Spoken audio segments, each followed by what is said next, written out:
There is such an obsession about monetization. It's fair. We're doing a lot of work. The way you're thinking about it and talking about it with your podcast is so important because it's not necessarily that you need people to pay directly for your content, even if it's not bringing in direct dollars.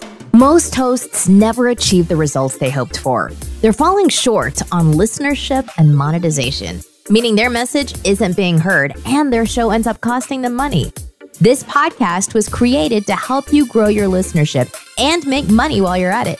Get ready to take notes. Here's your host, Adam Adams. Hey, it's Adam Adams. And generally, as you may have gotten accustomed to, any even-numbered episode is supposed to be me alone pouring into you and your business. However, I did so many different interviews with so many really, really good people that on this episode today, even though this would typically just be me pouring into your business, me just sharing something short, like 5, 10, 20 minutes, where I poured into you and your podcast and growing your brand and really getting you in front of everybody.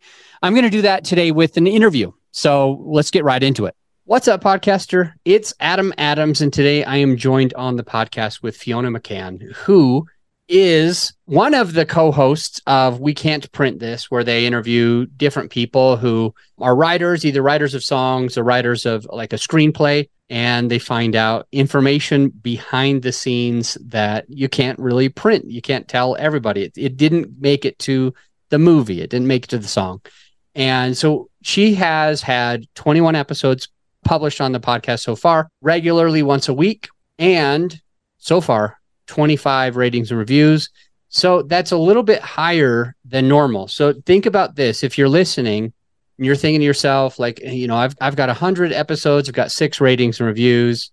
How did she do it? Well, let's start with that question. Let's start with that. Fiona, what did you do in order to get more social proofing on your podcast in such a short time? Were you reaching out to people, or what was your trick? What's my marketing trick? I will say, I think on the one hand, having been a journalist for quite a while, as is my co-host Eden Dawn, both of us had some social presence already, which really helped as kind of some leverage once we began this thing.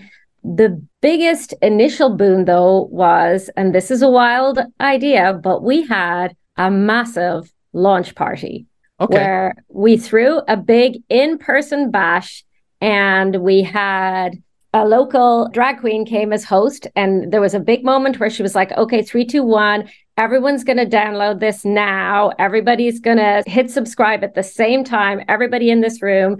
And then you have to text one friend about it. And if you enjoy this, you have to leave a rating. And I feel like that in the moment command helped to start the ball rolling for sure. So that was definitely part of it. I know it sounds kind of wild because part of the joy of podcasting is you can do it anywhere and you don't have to have anyone in the room with you. But I'm a big fan of a launch party personally. So how did you start a launch party? Like, how did you invite people? What kind of, let's just pretend that the listener is about to launch a podcast and they're like, yeah, that sounds like a great idea. How do I do it? What would be the takeaways? The first rule is to have a co-host who's an excellent party producer. But if you cannot accomplish that, and shout out to Eden Dawn, who is really, really good at that. This is something that she's done events many times over the course of her life.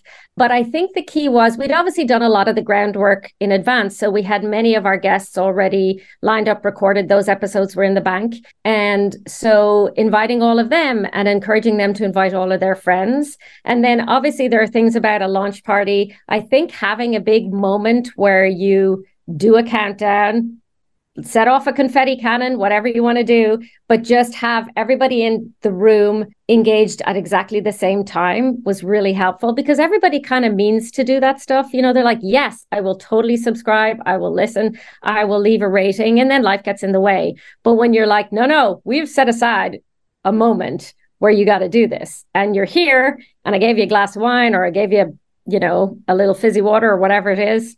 And so they did. I think that was really helpful. Okay, so you invited so you started recording. Step 1 is I'm going to record. So you did that. Step 2 is you set a date that you're going to launch. Mm-hmm. And step 3 is you start recording with everybody. Step 4 is you invite them to come to your house and bring their friends. Mm-hmm. At that time that it's supposed to launch, you do a countdown. and then you have a drag queen that says, everybody get your phone out. It's time to do this, this, and this. If you can get the right drag queen, I'm telling you, poison waters can make people do anything. Poison water? Yes. Wait, is that like an Irish thing? It's not something I've heard before. That is our most beloved local drag queen's name, Poison Waters. Oh, that's the person. Yeah.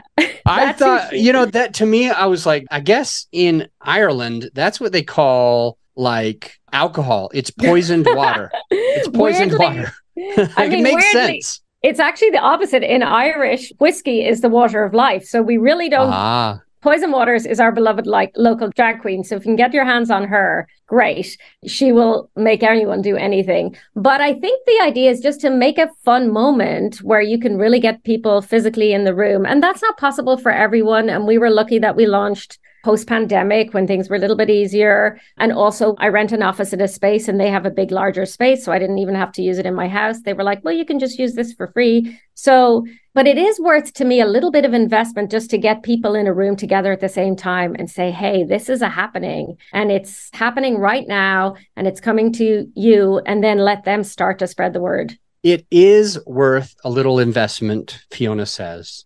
Fiona, why is it worth a little bit of an investment to make sure you got all those people in the room at the same time? I think a good start really makes all the difference. And obviously you have to build on that. You can't just launch your podcast and then sit back and assume everything is going to happen. But everybody invests something in podcasting. There's time, there's heart, there's social capital. Sometimes there's money if you're trying to figure out equipment, or there's subscriptions to services, etc. So, but for me, well, obviously I love a good party as well, but it also starts a connection with your listeners that's really hard to build and can just begin that process, because a lot of, I think, building an audience is about building a community, connecting with the people who are interested. And so it's fun to start that in a physical, in real life way. I highly recommended it, but then I love a good party. That's pretty cool. Where are you guys? What part of the world are you now? So you've been all over. You've been in London. You've been in all sorts of other places. We don't even have to mention them all, but where are you guys now? We are both based in Portland, Oregon. So that's where We Can Print This launched. And it's been a great place for it in many ways because we have a very strong writing community. So that's been a real help in terms of starting to find the kind of guests that we want to talk to, the people who are interested, and the people who are invested in the whole concept. Yeah. Out of curiosity, when there began a writer's strike a few months ago, and it might still be going, I'm not savvy to that. Did that change your podcast at all? Well, interestingly, it didn't have a massive impact, in part because we release seasonally. So we had already done season 1 and we had taken a break before season 2. And we did actually we have a newsletter, which is part of the whole marketing process. I'm sure we're going to get into that at some stage, but we wrote a little bit about it and its impacts, but in part because of timing and in part because of the people that we were talking to or the way we had things lined up. We didn't struggle then in finding guests who were unable, for example, to talk about projects, which I know was a big problem and might have been a bigger problem if we were based elsewhere or if we had timed things a little bit differently. So I think we were lucky. Out of curiosity, because you and I met at a podcasting event, a big event with thousands of podcasters. And because there were so many other people there, I met some other people that had podcasts that they were talking to writers and or actors. And they gave me, I think it was like 2 or 3 people just gave me some struggles. They were like, yeah, I can't do my podcast anymore, or I can't publish it. Or at worst, or at easiest, they would say, yeah, I had to add like a disclaimer. I had to add a disclaimer that this was recorded prior to the strike or something like that. Did any of that happen to you? Well, I think it might be to do with the kind of writers that we talk to who on many levels were people like, for example, a local comedy writer who isn't directly involved in that kind of thing. So we didn't have, we definitely covered it and made a note of it in some of our outreach, but it didn't have the same direct impact, I think in part because of our timing a little bit. Like, as you know, when I was at the podcast, we didn't have season 2 in production at that time. So that's why I was able to chat to everybody and not stick my head down and do podcast work. I want to ask about the seasons. For my podcast, I don't do seasons at all. It's just We do a certain amount of episodes every week, always. We never take a break. It never has like certain genres. It's whatever, like, for example, I'm interviewing you, and whatever we talk about, we talk about. And then on the following episode after this, that for the listener, it's going to be a solo episode just with me speaking directly to the listener. So for me, like, that's all it is. I come up with content that I know my listener needs to know. I'll do those as the solo, and then I'll do interviews and try to just extract your experience, what you've learned for them. So I've never done a season, and I don't usually recommend seasons, especially if somebody has it for a business where they're like a coach or a mentor or a consultant or something like this. And then they put it on pause. They don't publish for a while, and then they go back to publishing, just because I've seen a lot of people lose listeners that way when it gets put on pause for a certain amount of time. And most especially if it's not expressed. If people just take a break but don't say what's going on, they'll lose a lot of listeners. So I just want to find out, kind of with you, your experience, along with Eden, you're a co-host. How do you two think about seasons? What do you think about seasons? How do you know how long to take a break? Do you take a break? Is season 1 touching season 2? Just kind of give us some of those insights in case we're going to be going through the seasonal direction. Yeah, I mean, you're right. It's never recommended by anybody to do it this way. Everything you'll ever read or hear about podcasts is consistency is key. And if you take a break, you can lose momentum, listeners fall off, and then you have to do all this work to reclaim them again. However, it's not completely unheard of at the same time either. And there are successful podcasts that do that. I know we were looking at different models. There's a podcast called Normal Gossip that operates seasonally and seems to be doing great. And we had a pretty strong conviction at the outset that we wanted to break it into seasons and take it. As you asked about whether or not there's a break between them, there is. We try not to make it too long. It can be anything from 6 weeks to 2 months kind of thing. It depends a little bit on the cadence of things. And often we'll release a few bonus episodes or a feed swap or something in that little break so that something is still happening for people. But we were really deliberate about wanting to make sure that we didn't just get on a treadmill and keep going without giving it due consideration. We wanted a kind of arc to our seasons so that there's a little bit of storytelling even within a season. And we also wanted to preserve our own mental health a little bit. As you know, podcasting is a nonstop job, and it looks, obviously we make it look so easy, but it's not always that easy. And we have different projects too. I don't know about you, Adam, but we are all have our irons in many fires at the same time. So we were very deliberate, like, let's do season 1. And then what we can do is take a look at that season, at the arc of it. What do we need to tweak and change? What worked? What didn't work? And then we can iterate again for season 2 without having to try and do that on the go as well. And it's certainly been really beneficial to us. I would say we didn't find ourselves with a huge falling off of listenership, but it does feel a little bit like you have to build momentum again each time. And the season 2 launch, we kept our socials rolling the whole time. We kept a lot of things going so that we were present in people's minds and lives, I hope, at least. But it allowed us to kind of take a break, take stock. Maybe if we needed to make any tweaks and changes, that was an opportunity to do that. Have a look at what season 1 was missing that we could maybe bring to season 2. And of course, also work on our several other million other projects, including another podcast, which is worth a whole other show. So, which we had going at the same time. And honestly, it really does a little bit depend on your goals. If you're just, I would say that if your biggest concern is building numbers really quickly, then maybe don't take a break that soon out of the gate. But if work-life balance is a thing, and which it is for me, and I think if you kind of want to iterate a little bit and have the opportunity to reflect on what you're doing and how you can do it better, seasons are great. I like those takeaways. I'm curious, like, how long is a season, and maybe even how many episodes are involved? And if the episode numbers change, do you pick a number? It's like, it's 16, it's always going to be 16. Or is it like, hey, this season, we can only think of 5 things. Next season, we can think of 27 things. I mean, we try and be a little more consistent than that. So our first season was 12 episodes. Okay. And then we run bonus episodes on Patreon and things like that. So they're sort of separate. But in terms of what was released to the public, 12 episodes. Season 2 will probably be the same, 12 episodes, and then we'll take another break. And that's probably why we have so few. I'm sure you're sitting there going, wait, they only have 25 episodes. What have these people been doing? But it's partly because we release seasonally and that's what we're doing. So we try and keep them roughly the same length. I mean, if Eden proposed to me, hey, let's have a season of 4 guests, I'd be like, no, that's not a season. Like seasons are, generally speaking, as we conceive of them, I think as human beings, they're like sort of 3 months long, right? So I think sort of nothing under 10, probably 10 to 14, but generally we're looking to hit 12. Okay, so let's just pretend that you're going every week. You're doing about 3 months. That takes about one every week for 3 months. Yeah.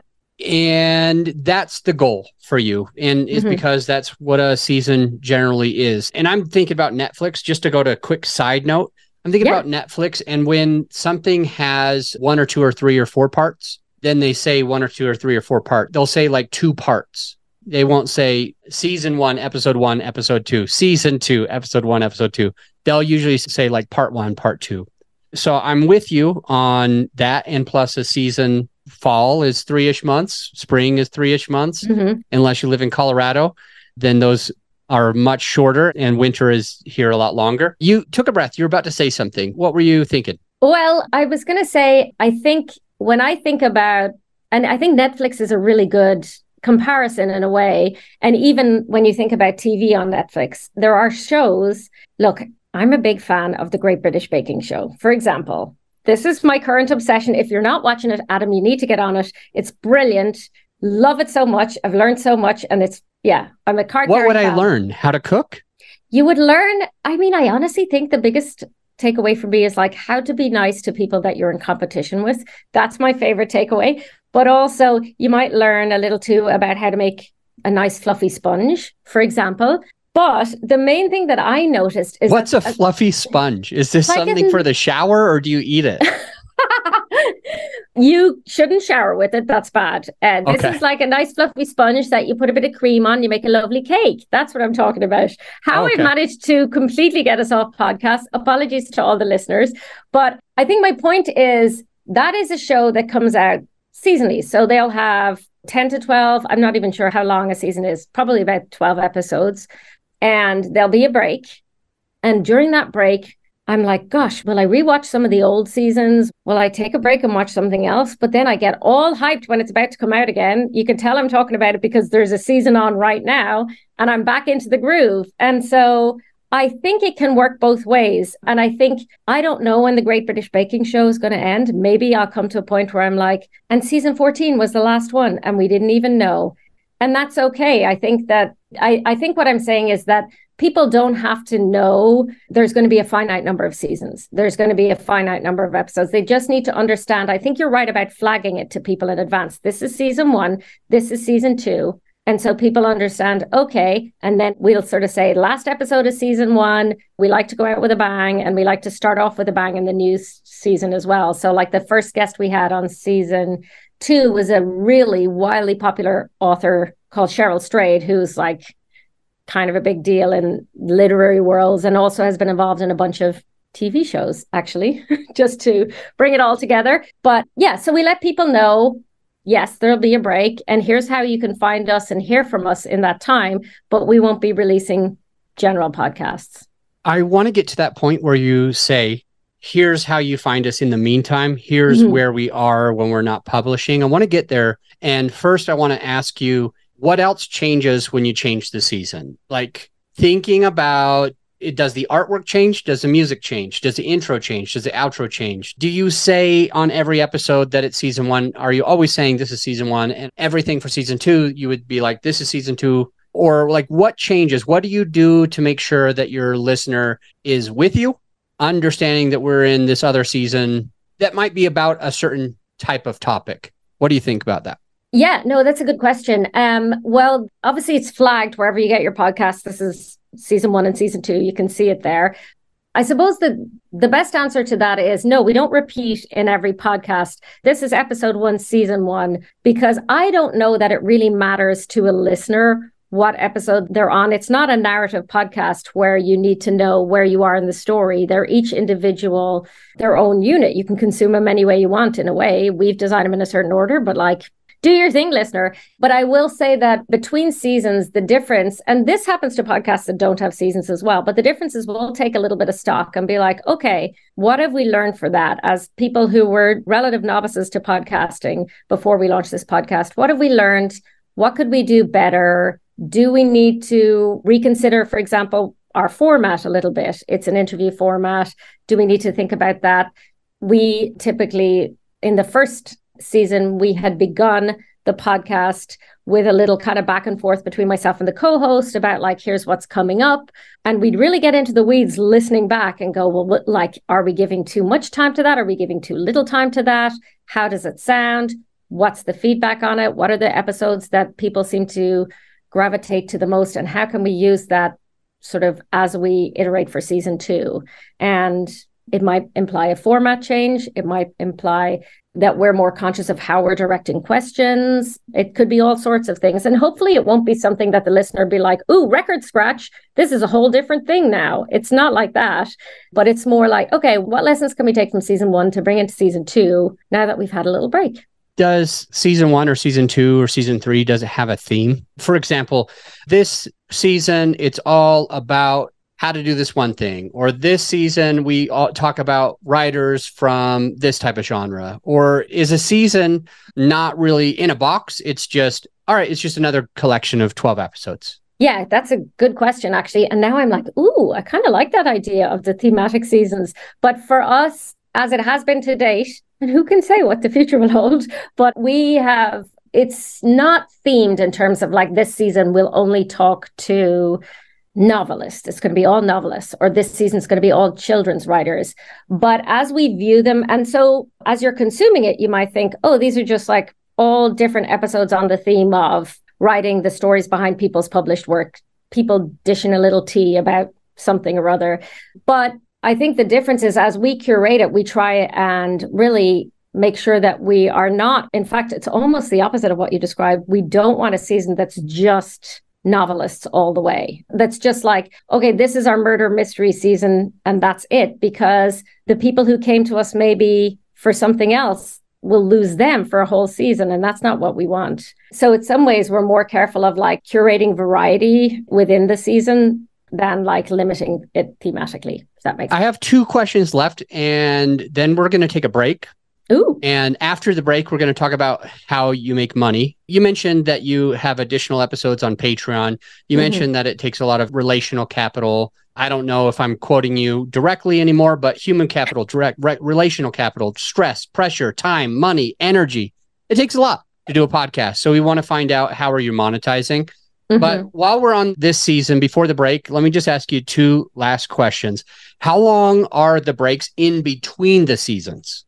That's a good question. Usually we aim for something somewhere between 4 to 6 weeks. And within that time, our ideal is to give people a little bit of something on their feed. So we'll sometimes our plan for the end of season 2 would be to give it a couple of weeks and then give people a couple of bonus episodes that might be slightly different in format, and then start up again probably after about 6 weeks.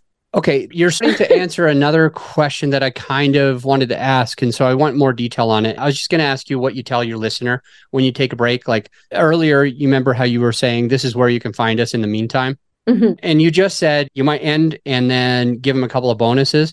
Let's just say that I'm a listener, I have my own podcast, and I'm thinking of improving my mental health or whatever. Yeah. You know how you were like, sometimes you just need a break. So let's just pretend that that's the listener right now. They want a break. They're thinking about doing a season. They know how long each season is. They know how long your breaks are, but they're just like, what do I say to them? What do I give them in the meantime? How do I make sure that I don't lose listeners? I mean, I think that's an important question, because you can't just be like, oh, I'm kind of tired. I think we're just done for a couple of months. It has to be very intentional. And for me, what the important things are maintaining a connection with your community in that time, so that they're sort of anticipating, so that there's a little bit of like, oh my gosh, I can't wait till this comes out. Kind of miss it. I'm excited for season 2. Like when we launched season 2, we got so much feedback from people going, oh my gosh, thank God you're back. Yay. And that's such a great feeling. But I think it's important to be very intentional and sort of flag it and plan it and let your listeners know if there's somewhere else to find you. Now, we built a website and we also built out some social feeds, and we made sure to keep those kind of populated as we went. And then we let people know, look, we're cooking up something else, which we were when we ended season 1. We had this we're just at the end of a second audio series, I guess, that we had at the same time. Hence the need for breaks, Adam. We're wrecked. And then we also kind of let people know we're wrapping up season 1. Here's where you can find us. And this, I think, will dovetail a little bit into what we talk about next in terms of monetization, but let people know, if you want to hear more from us, we're also on Patreon, and you can get a little bit of extra on Patreon if you're really jonesing for some more content here. And that kind of directs people that way. And also there are many things that I've learned, and we didn't use all of these between our first 2 seasons, but we might for the next. Like maybe we'll do a feed swap so that we can get another voice in our feed and have someone over there. But I think be really clear when you're going to be back. Like we were very clear to people, we're going to be back at this point. So like take your summer holidays. We're going to go to a podcast conference. We're going to meet Adam. We're going to do some stuff. And then we'll be back. And we planned to come back sort of mid-September, because I think mentally as well, we were like, that's when things come back, right? Like there's the summer break. I don't know. We're trying to be a little bit European about this whole thing. My big plan is to have like big chunks off every year. We'll see. I really like it. The part that I like the most is to hear you say that we're very clear with our listener. We're very clear to people when we're going to be back. We make sure to have that communication.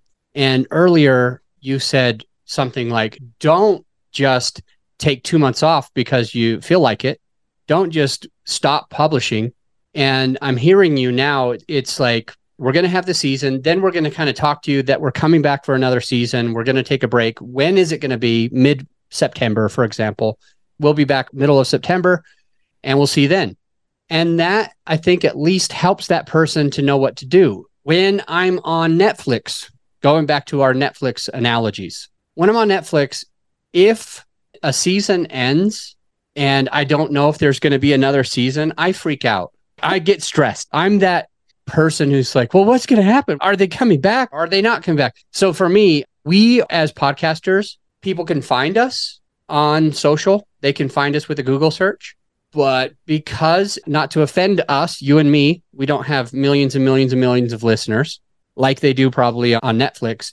It makes it tougher for people to just kind of like go in and do a Google search and be like, when is season 3 coming out? I could do that on Netflix. But it's not going to be reported somewhere. On Netflix, if they stop a season, then you can at least like Google search it and they'll say, we're recording. This is the goal. Or they'll say, we don't know if we're going to come out. Or they'll say that was the last season. We took the cast apart. And so then you're thinking to yourself, all right, cool. I at least know what I need to do. Maybe I unsubscribe from it because they're never going to come again and I've already watched them all. Or maybe I found out that they're going to play again. And so I will stay subscribed to it and I'll come back. Same thing happened to me when a show called Ozark took a break. And they took their first break during COVID times. And I followed up. We had date nights like every Monday, and we would like watch Ozark. And so every few weeks we would be following up. It's like, hey, are they coming out with our season? And we were able to kind of keep track of it and stay interested because they said, hey, we're trying to record. We want to record. We're trying to publish. And so for at least because they communicated that in a way, it kept my interest. But if they would have just disappeared for a couple of months, I probably would have forgot about them. It would have felt a little disrespectful. I mean, even if you just have one listener and it's your mother, it's not fair to just drop out of consciousness and then re-announce yourself. Fiona, I think you're talking about me because I think my only listener is my mom. Hi, Adam's mom. All right. No, I think you're absolutely right. So you will at least just kind of explain that, communicate with the listener. We're going to be back. This is where you can find us in the meantime. You can find us at this website, or you can find us on this other podcast, or you can find us on Patreon to get the additional episodes. Exactly. Loving it. We will be right back after this break. Hey, my friend, as you know, this episode is sponsored by my company, growyourshow.com. We want you to be able to have the best tools at your disposal without costing you a whole arm and a leg. So right now you can get a free list of vetted equipment that like mics, mixers, webcams, sound treatment, editing software, everything that you need. I created the whole PDF with direct purchase links just to save you time and money, to help it be more convenient for you. So this free PDF will help you skip all the guesswork. If it's on there, it's vetted and approved by yours truly. And if it's not on there, it's probably not worth the money. So go ahead and get yours at growyourshow.com/PDF. Let's get back into the show. We are back with Fiona McCann. As we mentioned before, the podcast is We Can't Print This. We're going to talk about how she monetizes, how she's trying to monetize, how she doesn't monetize. I think she told me in the break. She's like, or how we don't. So we'll see. We'll see what is happening with the podcast, how she's making money. Because for me, I've never used Patreon. The only way for me to monetize my show is when I serve you, the listener, when you and I get into a relationship where you need help with all of your editing and post-production, where you need help with marketing and getting that growth in front of more listeners. When you're ready to grow, that helps my company also monetize. We haven't ever tried Patreon. We have never tried. On different podcasts, I did ads. On this one, I've never been willing to have ads. I only want to serve you, the listener. That's the only way we monetize. So I'm going to find out from Fiona, who does it a little bit differently. Like, what is Patreon? How do you choose what to do on Patreon? How much do you charge on Patreon? How many different packages do you try to do? I know that's a crazy amount of like questions all at once, but just give us an idea of how Patreon works. I will. And I think you've just hit on something else there, Adam, which is that there is such an obsession about monetization. And, you know, it's fair. We're doing a lot of work, right? But I do think that the way you're thinking about it and talking about it with your podcast is so important, because it's not necessarily that you need people pay directly for your content, but where is this content bringing you as a podcast host? It could be a marketing tool for something else. You could be building towards some other professional goal that your podcast is helpful for, even if it's not bringing in direct dollars in and of itself. So I think there are many creative ways to think about it. And I also think, and I'm sure you know this, that you kind of have to love it, or you're never going to make a dime. In a way, you got to enjoy it. And you can't be thinking all the time, well, I wonder, is this going to bring me in dollars? Because especially at the beginning, for most podcasts, many podcasts, it takes a while before you can actually make any money. And so, yeah, you're going to be working on a very tight budget for a while. And if you don't love it, and if it's not fun for you, and if it's not enjoyable and bringing you something else, whether even that's just validation or whatever it is, then it might not be the thing for you. But if you are having fun and you have something to say, then I think keep at it. Like, you'll find a way. People love listening to podcasts, and they're loving it more than ever. So there are ways. So that was a very long tangent, but to your question, Patreon. When we started, we knew that there were various ways to monetize. There's advertising, but that can't happen until, in many ways, you got to prove you have a listenership. And if you're building from zero, that's a little bit difficult. And maybe not every advertiser wants to just advertise to just your mom, for example, Adam. So we tried to think of diverse streams, like how would we do this? And I think our initial goal was not monetization only, like yourself. Like, we are both people who've been in media for a long time. We love journalism and writing. And part of why we did this was just because we were like, we want to support writers. It's not an area where people ever make a lot of money, but we love writing communities. We love hearing from writers. We love talking to them. We love how they tell stories. Like, I just wanted it to be fun. And I thought it would be fun to learn from other writers. So when we initially started, we had heard a lot of talk about this kind of model like Patreon. And Patreon's not the only one that does it now. There are others in the game. But we started here, where we decided, okay, what if people enjoy it, want to support it, And rather than like serve ads, which, you know, is very predicated on your numbers, like we can offer people some kind of model whereby they subscribe and then they get something extra. What does that look like? So Patreon is a platform, really, I think initially designed for artists of all types to find people who are willing to kind of help fund their work. So what you can do is it's a way of creating a community of listeners who will subscribe for any amount. I think it can be as little as like $3 a month or something. People tend to subscribe on a monthly basis, and then you offer them different things according to their level of subscription. So you can decide like, well, you can be a starter subscriber at $3 a month, and here's what you get. You could be a bigger donor at $10 a month and you get something extra. And so, and many podcasts have done this. I've noticed it's a little more popular, or it seems to be a little bit more popular in the UK and Ireland, where a lot of people I know entirely fund their lives from Patreon. They have so many subscribers. They're like, yeah, that's all I have to do. All these people like what I do. I get money every month. This is great. And once you get to, again, a certain level of listenerships, there are things that you offer that people are really interested in. Like, there's a really great history podcast that I love, and the two hosts will offer like a Zoom, and people are so excited because the hosts are kind of big deals and they get to be on a Zoom with them, and they cap the number, and it's like, you get to be on a Zoom with us, you know, once every 2 months, and we'll have a chat. And that sometimes is all people want. What we did is we decided, okay, we're going to offer different membership tiers, essentially. So because we're journalists, we also style them a little bit journalistically. So, for example, for $3 a month, you can be an intern, for which you get access to our Patreon-only blog. So we have a little blog where we kind of run little tidbits of content, and we write bits, we add videos, we do a little bit extras. And that's what someone at an intern level would get. For $5 a month, you're a reporter. You get the same things, and then you also get monthly Patreon-only episodes and early ticket access for live shows, which is something we've planned for the future, but we haven't done one yet. It'll happen though. And then senior editor is $10 a month, for which you get all of those things, plus live Q&A Zoom calls with the hosts and a shout out on our website. And then editor-in-chief is a $20 a month. So on and on it goes, and you can build that way. And we set up these tiers. Now, we don't have a huge number of patrons yet. We do have some, which is nice because it pays for some things, but we're not at the point now where we're like, we're done. I mean, it's still pretty small. So that's just one revenue stream for us, that it's pretty minimal so far. But hopefully, when we're massive, we can build.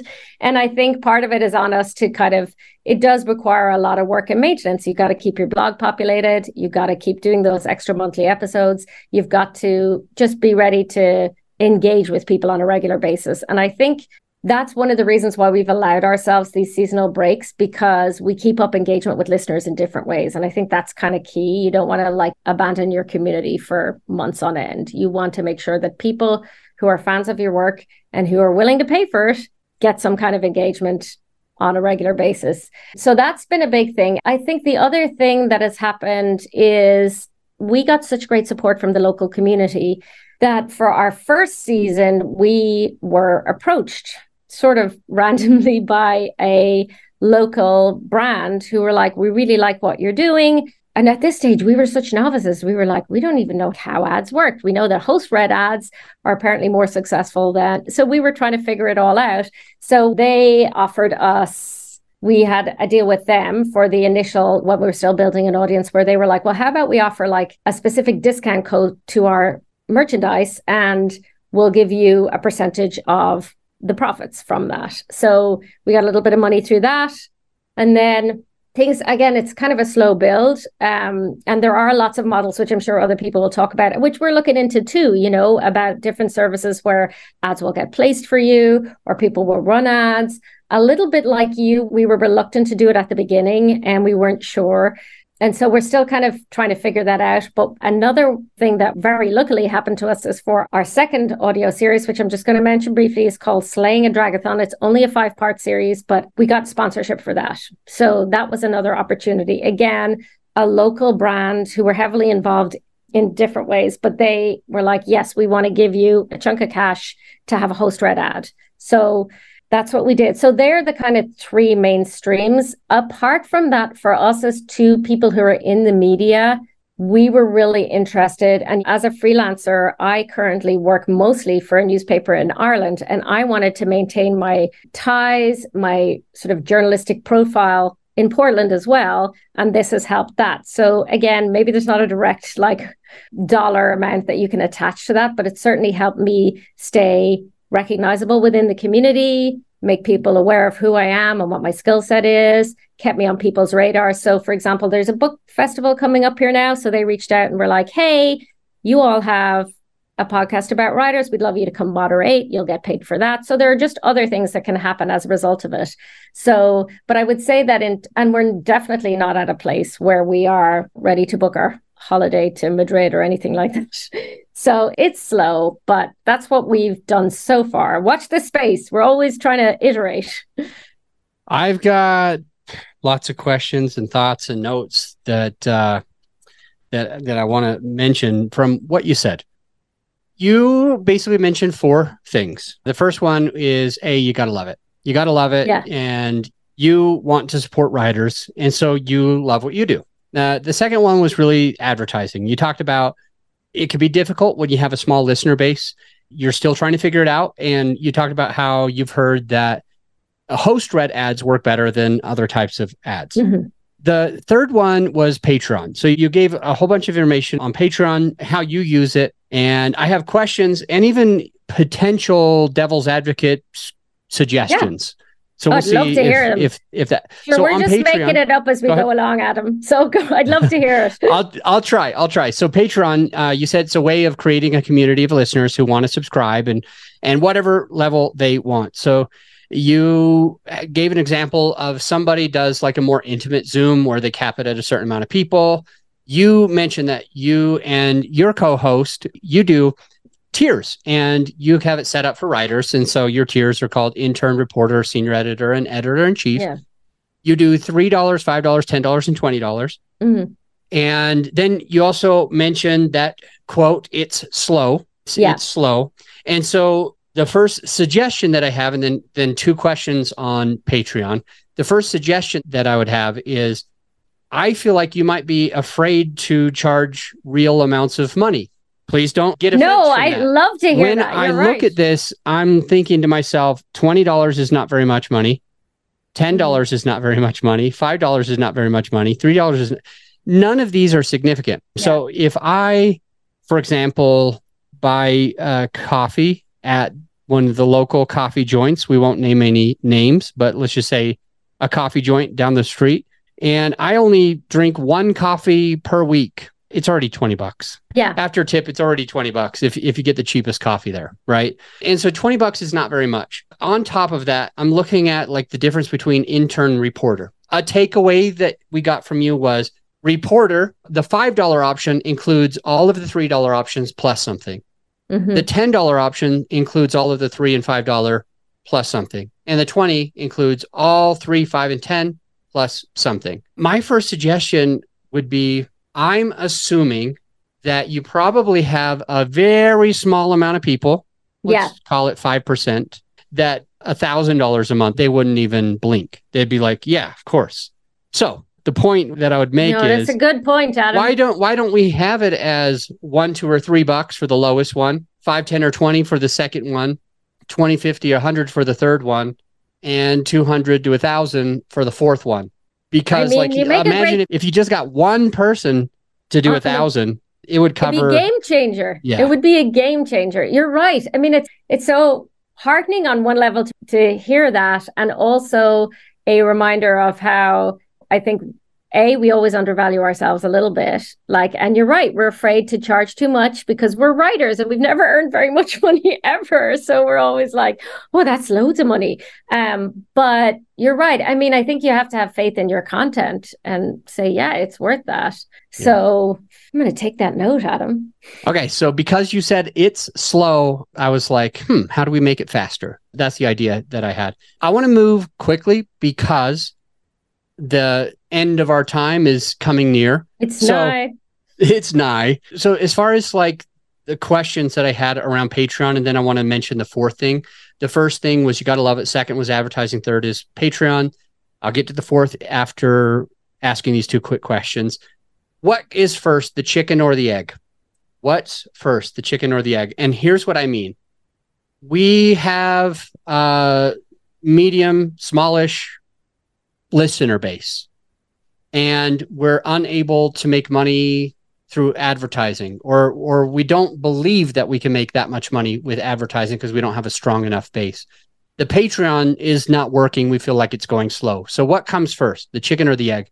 Is it that we just keep what we're doing and just make small amounts of money, and over time, and at some point there's going to be a bell curve and it's going to be all worth it? Or do we invest more time, money, energy, whatever we have more of, into growing the amount of people listening, and then we monetize much bigger? What do you think? What's the best way? Putting the money in first and taking a leap of faith, or just going ahead and doing it slow, and then whenever it happens, then we can put money into advertising?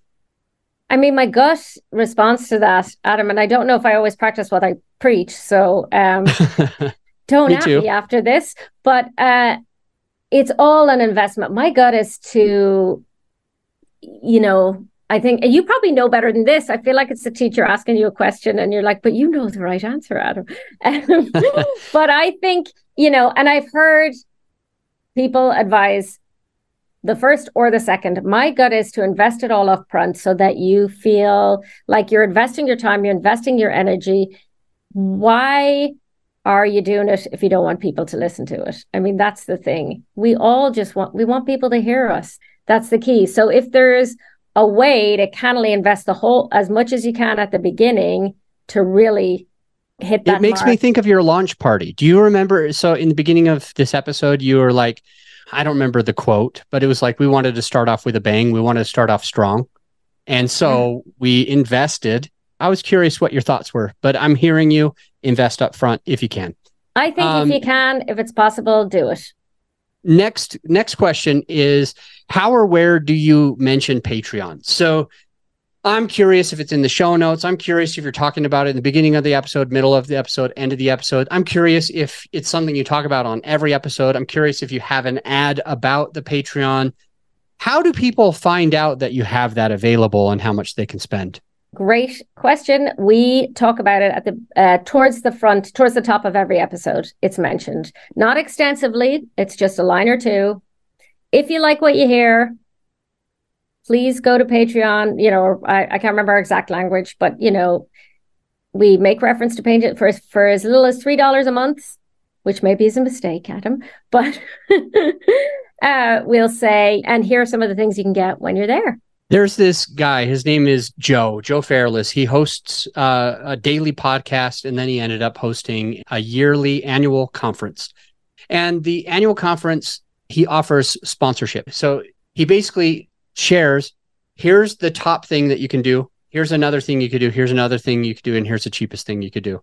What that does is it's called price anchoring. And so when I believe, and I'm not sure that this is what you want to do, I'm just throwing it out in case it's helpful for you or a listener, is to say, you can sponsor with as much as $1,000 a month if you want to.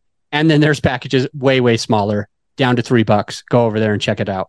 And what that can do is say, whoa, I don't have 1,000, but see what the $3 option is. So you start with a high number. Oh, I like price this. Anchor them so that now they see the $100 option, which you don't even have today.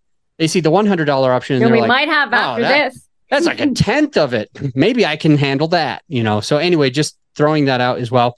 The fourth thing was growing your personal brand. So the fourth thing that you mentioned after the break is you want to grow your personal brand. You want to stay recognizable. You want to stay on other people's radar. It helps you as a writer. It's helping you to get more jobs and everything like that. So I'm loving that advice. Just want to go through some of what we mentioned because there's been quite a bit. So you got the wild idea of having a massive launch party. You said it was worth it to invest a little bit right up front. You talked about it making a good start makes all the difference. And I would say absolutely agree. We talked about the writer strike a little bit, which didn't really affect you as much. We talked about that you have a newsletter. Unfortunately, we didn't have time to I dissect what your newsletter was about. It's because I give such long answers, Adam. I'm so sorry. Oh, you're great. We talked about it being in seasons, and we spent a lot of time understanding and dissecting what it is to be a season. And we talked about Patreon because it takes human and relational capital, stress, pressure, time, energy, money, all of those things. We also talked about wanting to, if you do take that break, that you want to be very, very clear when you're going to be back and understand everything about Patreon, advertising that you mentioned, and that your podcast is still good, even if you're not monetizing, because you're still growing your personal brand, staying recognizable, and being on other people's radar. Fiona's podcast. I know I'm talking fast. I feel like I'm in a hurry, and I hope you don't mind. Fiona's podcast is We Can't Print This. The link is already down in the show notes. Her bio is in the show notes. Her co-host bio is in the show notes. Scroll down, check it out, connect with her. Looking forward to seeing you on the next episode. Don't go anywhere. I'll see you there. You're not alone if you're ready to either get your very first affordable microphone or if you're ready to upgrade your equipment to some legit podcasting studio equipment. Because on all of the forums over the last few months, I'm seeing this all the time. Even my own personal clients that work with my team, they're ready to get that next microphone. They're asking us for it. Additionally, when I'm on discovery calls with potential clients, they're always asking for this stuff. Hey, what mic do you recommend? Hey, what lighting do you recommend? What webcam should I be using? So many questions. And so what we did, my whole team has put together a PDF so that if you're one of those people who is looking to either get your very first affordable microphone, or if you're ready to upgrade your equipment to more professional podcast studio equipment, whether it's soundproofing or whatever, we've got you covered by going to growyourshow.com/PDF. And you can download the PDF for free, or right there on the webpage is everything that you would have, and you don't need to download the PDF. Either way, just go to growyourshow.com/PDF, which will put you to the podcasting equipment that me and my team have personally vetted. I'll see you on the next episode.